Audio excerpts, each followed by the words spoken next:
આઈ જો કબાટ જેવી સ્ત્રી.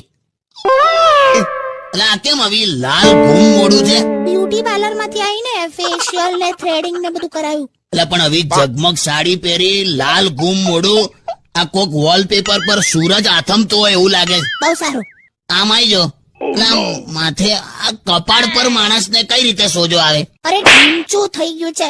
રિક્ષામાં આવતી હતી, ડ્રાઈવરે ઘીપ દઈને એવી બ્રેક મારીને મીટર માથે ભટકાયું. ઢીંચી નીકળ્યું માથે. શું કામ પણ તું આવી દોડા દોડી કર્યા કરે છે? અરે કહું તો છું, બ્યુટી પાર્લર માં ગઈ હતી, મસ્ત ફેશિયલ કરાયું.